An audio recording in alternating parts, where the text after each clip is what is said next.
For years, billionaire Victor Hale believed he had buried the most painful chapter of his life. The world knew him as a powerful businessman who built an empire from nothing. But behind the success was a father haunted by a question that never had an answer. Then, on an ordinary morning, a young girl walked into his headquarters carrying an old photograph. The moment Victor saw it, everything changed. His face turned pale, his hands began to shake, and when the girl slowly opened a silver locket that had been hidden for decades, the truth inside shattered a mystery that had survived for years. What was hidden inside that locket? How was a young girl connected to the billionaire's missing son? And why would a secret from the past bring one of the world's most powerful men to the edge of collapse? Stay until the end, because the story you're about to hear proves that some promises never die and some truths always find their way home. Nobody in the crowded downtown lobby paid much attention to the young girl standing near the revolving doors. She looked out of place among the expensive suits, polished marble floors,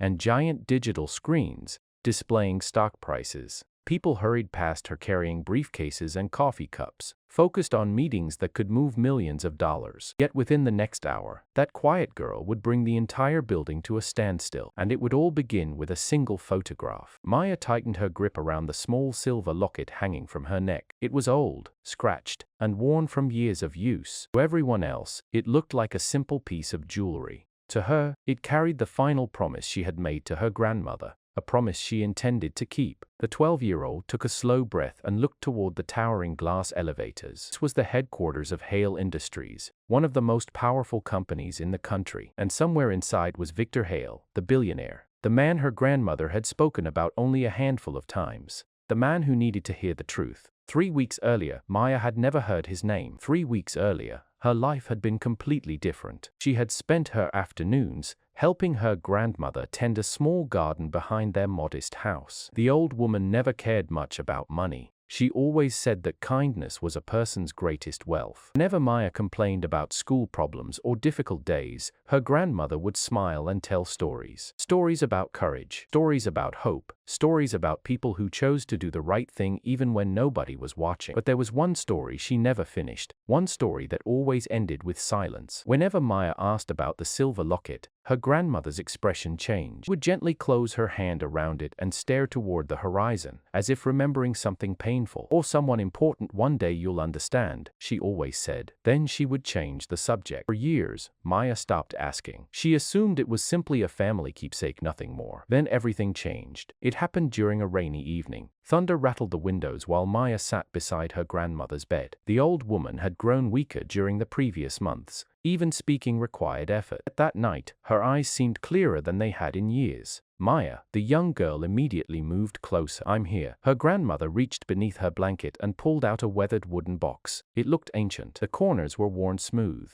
The brass lock showed signs of age. Slowly, she placed the box into Maya's hands. What is it? Her grandmother smiled softly. Promise. Maya looked confused. The old woman took a long breath. Inside that box is something I've protected for many years. Why? Because it belongs to someone else. The answer only created more questions. Before Maya could ask another one, her grandmother continued. When the time comes, you must take it to Victor Hale. The name meant nothing to Maya. Who is Victor Hale? A shadow crossed her grandmother's face. A father. Those two words lingered in the room. A father who deserves answers. Rain tapped against the windows. Maya glanced at the box. What kind of answers? Her grandmother looked toward the silver locket around Maya's neck. The kind he's waited a very long time to hear. The conversation exhausted her. Moments later she drifted to sleep. It was the last meaningful discussion they ever had. 5 days later, Maya stood among family members and neighbors saying goodbye to the woman who had raised her. Loss felt enormous. The house felt quieter. The garden seemed empty. Even the birds that visited every morning appeared absent. For nearly a week, Maya couldn't bring herself to open the wooden box. It sat untouched on a shelf, waiting. Finally, one evening, she gathered enough courage. Carefully, she lifted the lid. Inside rested several old letters tied together with a faded ribbon. Beneath them lay a photograph. The moment she picked it up, she realized why her grandmother had protected it so carefully. The picture showed a teenage boy standing beside a lake. He couldn't have been older than 16. He wore a bright smile, the kind of smile that made people trust him instantly. Written on the back were 2 words, Ethan Hale. Maya stared at the name. Then she noticed something else. There was another photograph hidden underneath. This one showed her grandmother decades younger, standing beside the same boy.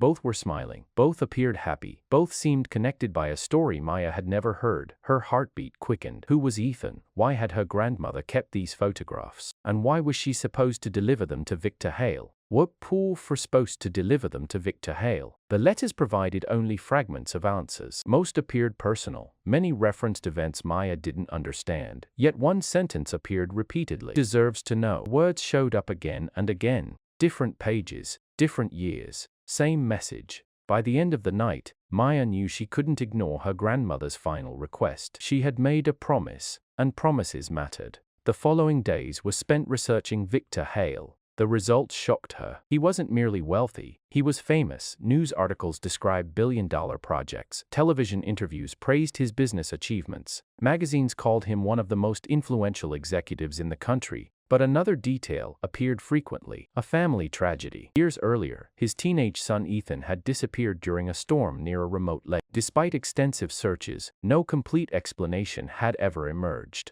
Reading those articles sent chills down Maya's spine. The boy in the photograph, the boy beside her grandmother, it was the same Ethan. Suddenly everything felt larger, more important, more mysterious, and somehow connected to her grandmother's past. Most people would have stopped there. Most people would have mailed the photographs or contacted a lawyer. But Maya remembered the seriousness in her grandmother's voice. Take it to Victor Hale, not send it, not give it to someone else. Take it to him. Personally. So she saved money, planned carefully, and eventually found herself standing inside the enormous lobby of Hale Industries. A security guard approached. "Can I help you?" Maya nodded. "I need to speak with Victor Hale." The guard nearly laughed. "Do you have an appointment?" "No." "Then I'm afraid that's impossible." Several nearby employees smiled politely before returning to their conversations. People asked to meet Victor Hale every day. Investors, journalists, business leaders, not young girls carrying old lockets. "I really need to speak with him." The guard remained patient. "I'm sorry." Maya looked toward the elevators. For a moment, uncertainty crept into her thoughts. Maybe this had been a mistake. Maybe she wasn't supposed to come. Maybe she should leave. Then she remembered her grandmother's face, the trust in her eyes, the promise. "No," Maya whispered to herself. She couldn't leave. Not yet. The guard noticed her determination. "What is this about?" Maya hesitated. Then she carefully removed the photograph from her bag. "I think he needs to see this." The guard glanced at it. At first, nothing happened. Then his expression changed. He looked closer, much closer. The photograph clearly showed a teenage boy, a familiar teenage boy. The guard recognized him from countless news articles displayed throughout the years. His eyes widened. "Wait here." Without another word, he hurried toward a reception desk. Several employees gathered around him. They examined the photograph. Whispers spread. Phones appeared. Calls were made. Within minutes, the atmosphere in the lobby shifted. People who had ignored Maya moments earlier now stared openly. Questions filled the air. Who was she? Where did she get that picture? Why had security suddenly become interested? Maya felt dozens of eyes watching her. Her stomach tightened. She considered walking out. Then the elevator doors opened. A group of executives emerged, moved quickly through the lobby.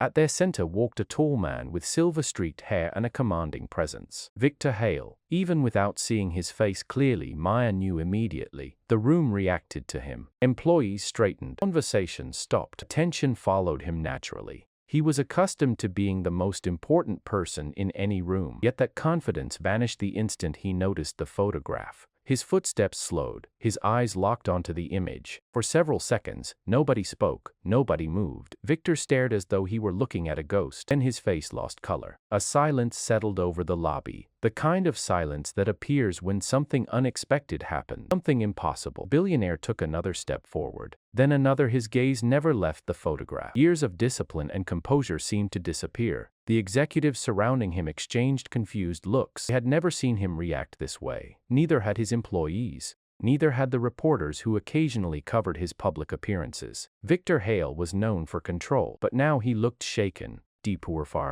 But now he looked shaken, deeply shaken. Maya suddenly realized the moment she had traveled all this way to reach was finally happening, and somehow it felt even bigger than she imagined. Victor stopped only a few feet away. His voice emerged quiet, almost as a whisper. "Where did you get that?" Maya swallowed. Every person nearby leaned closer, waiting, listening. The answer she gave next would change everything, and neither of them knew that the secrets hidden inside a silver locket were about to reopen a chapter of the past that had remained buried for years.